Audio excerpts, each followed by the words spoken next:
Salut à tous et bienvenue sur Geeko World. Dans cette nouvelle vidéo consacrée au Weekly Shonen Magazine, autant vous dire que la hype est au maximum. Et pour cause, cette semaine, le populaire Blue Lock a le droit à son moment de gloire dans le magazine, avec une belle mise en avant cette semaine, mais on en parle après le générique.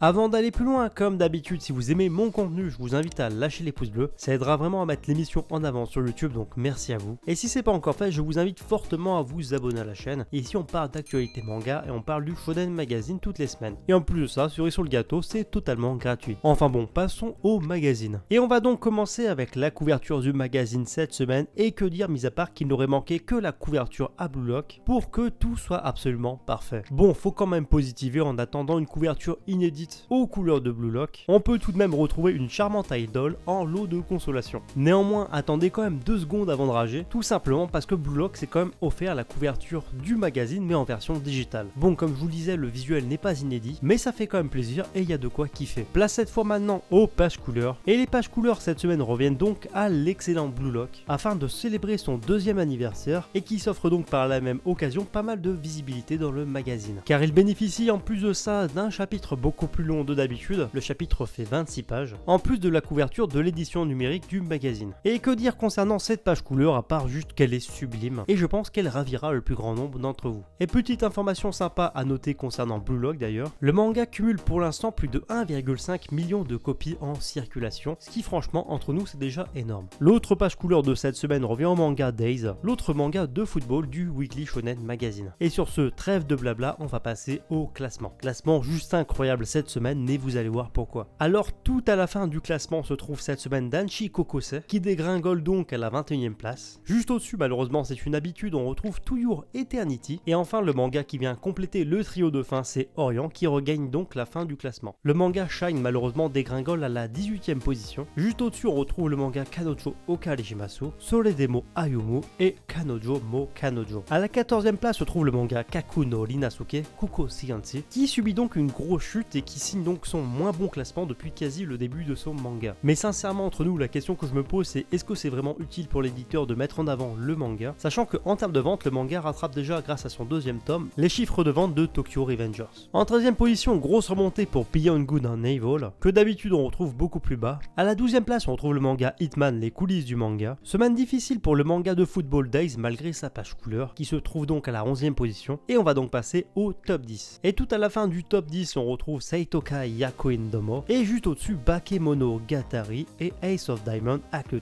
toujours en dehors du top 5 cette semaine, ce qui commence à devenir un petit peu inquiétant pour le manga, lui qui avait pour l'instant une excellente moyenne. Toujours dans le top 10 cette semaine on retrouve également Tokyo Revengers, qui s'empare cette fois maintenant de la 3e place en termes de meilleur classement au niveau de la moyenne des classements, après la chute de Kuko Shiganshi cette semaine. Et le manga qui échappe de peu au top 5 cette semaine, c'est Shangri-La Frontier, qui avait le droit encore une fois à un chapitre assez conséquent cette semaine avec plus de 34 pages. Cette fois maintenant place au top 5, avec à la 5e place, c'est une bonne surprise cette semaine, c'est Tokyo Babble. Tokyo Babble qui, les ventes de son premier tome ne sont pas terribles, mais ça reste quand même encourageant, mais on en reparle un peu plus loin. À la 4e place, je zappe parce qu'en fait il s'agit tout simplement d'un one shot issu de la licence Fate Grand Order, ce qui nous mène donc directement au top 3, et un top 3 assez incroyable, riche par sa diversité. Et si je vous dis ça, c'est pas au hasard. Déjà à la 3e place on retrouve Eden Zero, qui est donc le premier manga à marquer le podium cette semaine, qui est pour moi un podium d'exception, et franchement ça fait plaisir. C'est pas tous les jours que Eden Zero est dans le top 3. Juste au-dessus, à la 2e place, se trouve le manga Fire Force, qui marque donc une grosse remontée cette semaine, lui qu'on retrouvait la semaine dernière en fin de classement. Et forcément, vous l'avez compris, c'était logique. À la 1re place, enfin j'ai envie de dire, on retrouve l'excellentissime Blue Lock, notamment grâce à son lead color et son gros chapitre de 26 pages. Une première position qui va permettre de rehausser la moyenne des classements de Blue Lock, et c'est totalement mérité pour cette œuvre absolument dantesque. Et concernant les mangas en pause, il n'y en a qu'un seul, et c'est Dream Team qui est bien sûr toujours dans son hiatus. Passons maintenant à la partie preview, et au prochain numéro du Weekly Shonen Magazine, ça sera un numéro double, et il sera donc numéroté 36 et 37. Alors attention, je rappelle que numéro double ne veut pas dire double ration de chapitre, c'est juste que pour le coup, il y a une double numérotation. Et dans ce numéro, Bakemono Gatari sera à l'honneur, à l'occasion du début d'une bataille décisive dans le manga, et s'offrira donc le Let Color Page. La nouveauté Shangri-La Frontier aura également le droit à une page couleur, et la grosse surprise surprise qui est annoncée pour le prochain numéro, c'est sans conteste le grand retour de Nanatsu no Taizai The Seven Deadly Sins au prochain numéro grâce à un one-shot. Un one-shot qui sera principalement focalisé sur le fils de Ban, mais bon, je vous en dis pas plus afin d'éviter les spoilers. Rapidement, on va faire un petit point sur l'actualité, c'est pas tout le temps, mais l'information de la semaine est aussi fun que surprenante. En effet, il y a quelques jours est sorti au Japon un jeu vidéo assez surprenant qui marque la collaboration entre deux licences du Weekly Shonen Magazine, mais pas n'importe lesquelles, Fairy Tail et Gotobu no Hanayome, The 15 Essential Quintuplets. Alors dans l'idée, un petit peu comme Seven Deadly Sins et Shingeki qui a eu le droit à son crossover, la Fairy Tail et Gotobu no Hanayome ont le droit à un crossover en jeu vidéo mais sur mobile. Et donc cette collaboration entre les deux licences a lieu donc sur téléphone, sur le jeu mobile Fairy Tail Gokumau Rabu.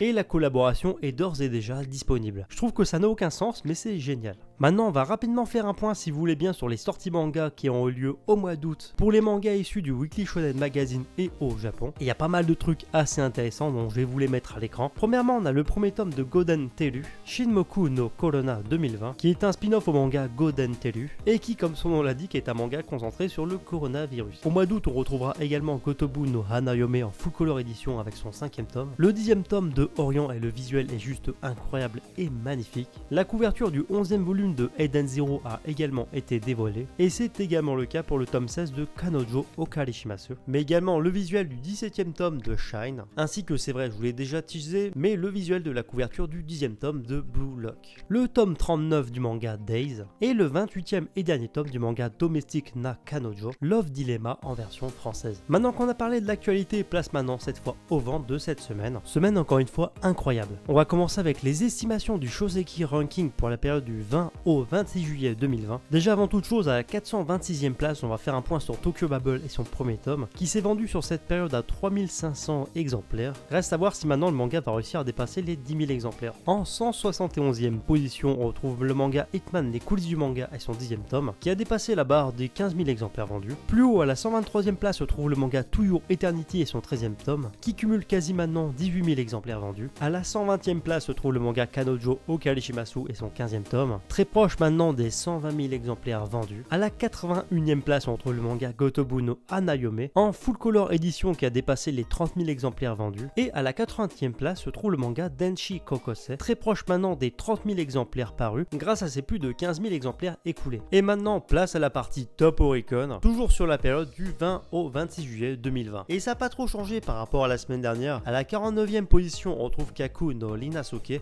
Kuko Sciency avec son deuxième volume qui cumule maintenant quasi 55 000 exemplaires, c'est juste dingue, avec plus de 20 000 exemplaires écoulés sur cette période. Juste en haut, on retrouve l'excellent Tokyo Revengers et son 18e tome, qui s'est écoulé quant à lui à plus de 35 000 exemplaires, cumulant plus de 70 000 exemplaires vendus. Et toujours juste en haut, pas de changement, on retrouve à la 29e place le manga Fire Force et son tome 24, qui se rapproche de plus en plus des 100 000 exemplaires, ça fait plaisir, mais rien d'étonnant. Et le manga classé le plus haut cette semaine, forcément, c'est Ace of Diamond Act 2, avec son tome 22, qui a réussi le tour de force de se vendre à plus de 65 000 exemplaires sur cette période, cumulant plus de 130 000 exemplaires vendus. Enfin bref, en tout cas, c'est tout pour cette nouvelle émission. Comme d'hab, j'espère vraiment que ça vous a plu. Si c'est le cas, de toute façon, vous savez ce qu'il vous reste à faire. Encore une fois, si vous aimez mon travail, si vous aimez l'actualité manga, et si vous aimez mon contenu de façon générale, je ne peux que vous inviter à me rejoindre sur Twitter et Instagram. Je partage littéralement toute l'actualité manga et animé en temps direct, et vous trouverez tous les liens à l'écran et en description. Il n'y a plus qu'à cliquer. Et sur ce, je vous dis à bientôt pour une prochaine vidéo.